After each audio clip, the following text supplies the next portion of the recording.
I'll be 71 in November. So how many years is that now, farming? Well, if you count since I was in my teens, well, I suppose, 55, 60? I don't know, it depends on how you want to count it. So. And you ever plan on stop farming? No, not enough, as long as I can do it. So if I get to the point where I can't do it anymore, then I'll have to stop. But who do you farm with? my brother, Lyle, he's my youngest brother. He's 6 years younger than me. So it's just you two doing all this? It's just us two. Do you enjoy farming with your brother Lyle? Oh yeah, we get along good. It works good. He runs the combine. I drive the trucks. He likes the farming end of it more than I do. I like the trucking end of it, so it works really good. He stays in the combine. I transport it to town, dump it, and bring a truck back, and he got another one loaded, and away I go again. So it works good for both of us.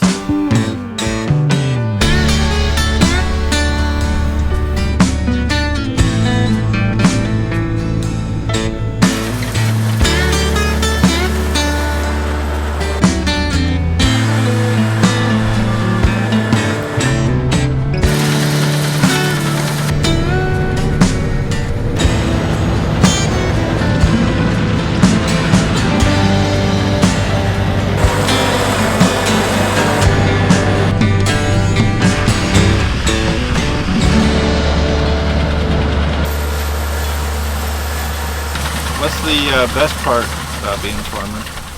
Pretty much you can plan your own day. You know, you can, if you want to go do something, you can do it as long as you get the work done.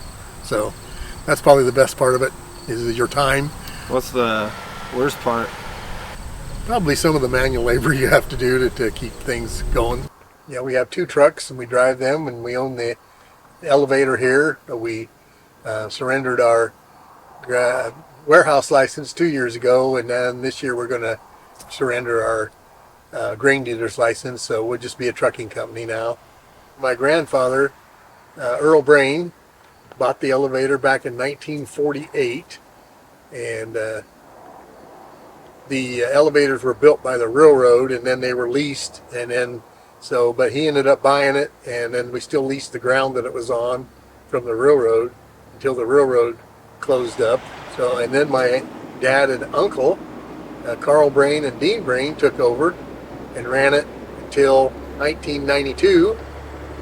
In 1992, my uncle Dean retired, and then my dad had the elevator, Carl Brain, until in the 2010, say, and then he kind of retired from the elevator. He still had interest in it, but until he passed away in 2019, and then it became my brother Lyle and mine, and we've been running it since then.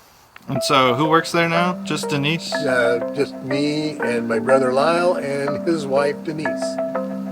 And what does she do? She's the secretary and does all the book work and the check writing and basically everything.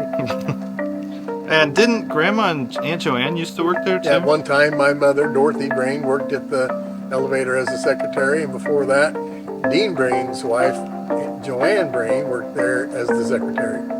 So it's always been family.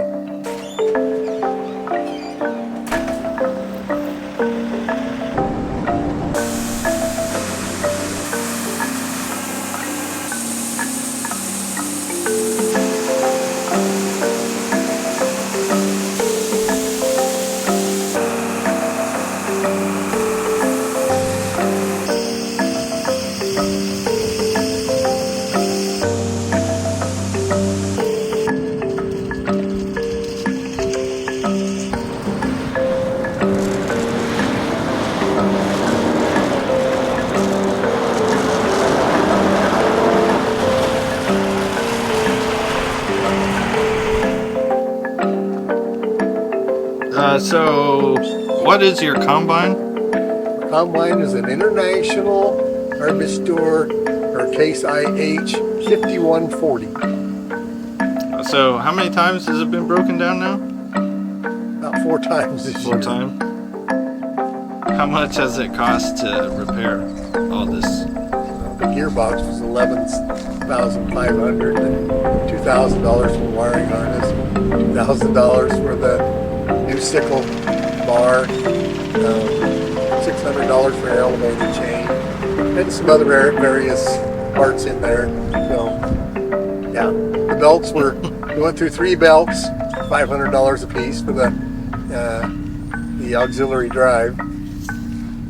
Well, so it's been expensive this year, but compared to the price of a new combine, it's still pretty cheap.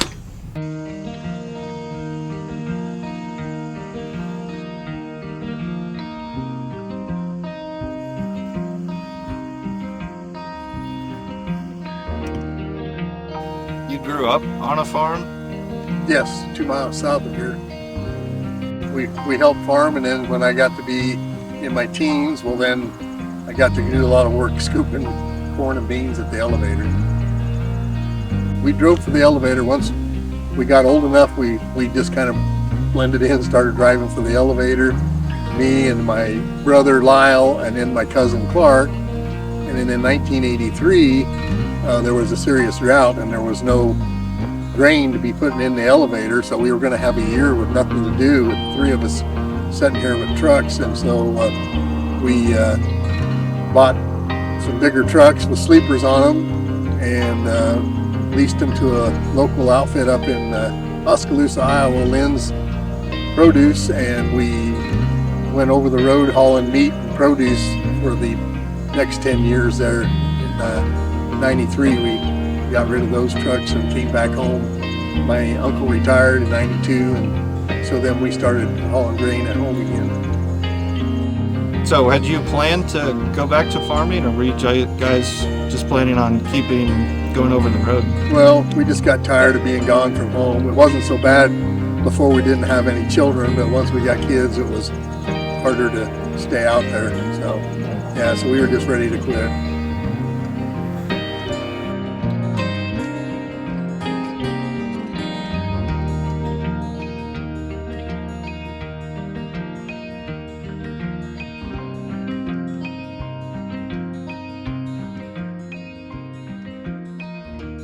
Can you tell us about the barn behind you?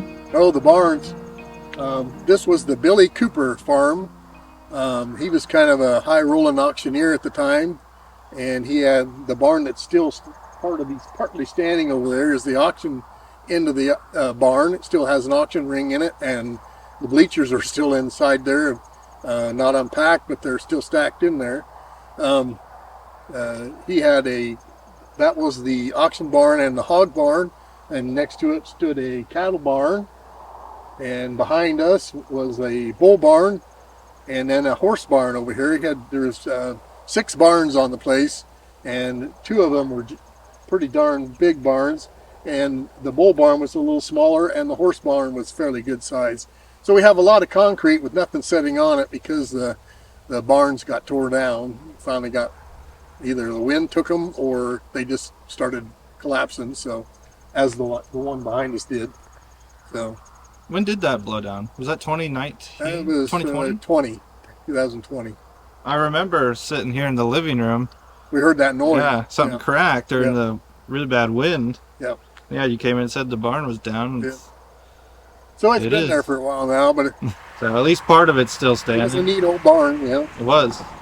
Didn't you sleep over there for a while? Like, wasn't your bedroom in the barn? That was my dad and Uncle Henry. Ah. Yeah. When they moved here in '48, the upstairs of the house was not finished, so they slept over there. There was what they called a box loft in the top of the barn where they built those crates to ship hogs in, and they slept up there for a while.